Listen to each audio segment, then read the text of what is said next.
تو کیا آپ جانتے ہیں کہ رمضان کے 30 روزے رکھنے سے ہمارے شریر پر کیا اثر ہوتا ہے؟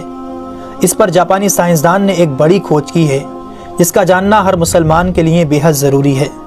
جاپانی بائیولوجسٹ یوشونوری اشومی ایک سائنسدان ہیں جن کو 2016 میں میڈیسن پر نوبل پرائز دیا گیا۔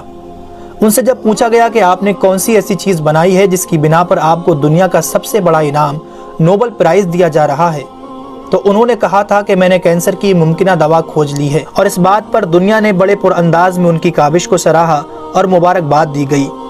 اس کے بعد ڈاکٹر یوشینوری اشومی نے کہا کہ میں نے کینسر کی دوا نہیں بلکہ کینسر سے بچاؤ کا حل تلاش کر لیا ہے۔ تو لوگوں نے ان سے پوچھا کہ بتائیے ایسا کیا کیا جائے کہ کینسر جیسے خطرناک مرض سے بچا جا سکے؟ تو انہوں نے کہا کہ جب ہم بھوکا رہتے ہیں تو ہماری باڈی میں موجود غذائیت ختم ہونے لگتی ہے، جس کی وجہ سے جسم بھوک محسوس کرتا ہے۔ اگر اس بھوک کے دوران جسم تک کھانا نہ پہنچے تو ہمارا جسم بھوک کی شدت کی وجہ سے اپنے اندر موجود ان زہریلے سیلز کو کھانا شروع کر دیتا ہے جو کینسر کا سبب بنتے ہیں۔ اس عمل کو میڈیکل کی لینگویج میں آٹوفیگی کہا جاتا ہے۔ اگر آپ چاہتے ہیں کہ آپ کا جسم ایسے بیمار سیلز سے پاک ہو تو آپ کو بھوکا رہنا چاہیے۔ جب ایسے سیلز مرنا شروع کر دیتے ہیں تو کینسر کا پرسنٹیج کم ہو جاتا ہے۔ اس کے بعد جاپانی سائنسدان سے پوچھا گیا کہ انسان کو سال بھر میں کتنے دن بھوکا رہنا چاہیے کہ اس میں کینسر نہ پایا جائے؟ تو انہوں نے کہا کہ اگر 20 سے 25 دن کم سے کم اور 9 سے 10 گھنٹے بھوکا رہا جائے تو اس کی باڈی ایسے تمام زہریلے سیلز کو کھا جائے گی اور اس میں کینسر نہیں ہوگا۔ اے میرے پیارے رب کریم، آج ہمیں سمجھ آیا کہ مومن پر روزے کیوں فرض کیے گئے، اور آج مجھے اس احادیث پاک کی بھی سمجھ آ گئی جس میں آپ صلی اللہ علیہ وسلم نے فرمایا کہ ہر شے کی زکوٰۃ ہے اور جسم کی زکوٰۃ روزہ ہے۔ سبحان اللہ! میں قربان جاؤں ایسے سچے دین پر جس نے عبادت کے اندر بھی بیماریوں کا علاج رکھا ہے۔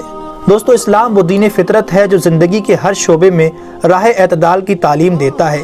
اس لیے آج نہ صرف مغرب میں زیادہ کھانے کو ناپسند کیا جاتا ہے بلکہ اسے انسانی صحت کے لیے بھی نقصان دہ سمجھا جاتا ہے۔ اللہ تعالیٰ نے اپنے پیارے محبوب حضرت محمد صلی اللہ علیہ وسلم پر وحی نازل فرمائی، کھاؤ پیو اور حد سے نہ بڑھو، بے شک وہ حد سے بڑھنے والوں کو پسند نہیں فرماتا۔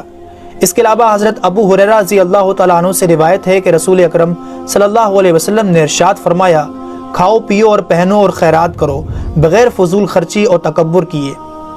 دوستو، انسان کو کھانے کی صرف تھوڑی سی مقدار کی ضرورت ہے جو انسانی جسم میں توانائی پیدا کر سکے، جتنی توانائی انسانی زندگی کے لیے ضروری ہے، اور جس سے اس کی صحت اچھی رہے اور وہ اپنی روزمرہ کی ذمہ داریاں پوری کر سکے۔ انسانی جسم کو جتنا کھانے کی ضرورت ہے اس سے زیادہ جسم میں داخل ہونے والا کھانا چربی بن جاتا ہے، جس کی وجہ سے انسان کا جسم بڑھ جاتا ہے، اس کی رفتار سست ہو جاتی ہے اور وہ بہت زیادہ تھکن محسوس کرنے لگتا ہے۔ اس کے علاوہ انسانی جسم بہت سے امراض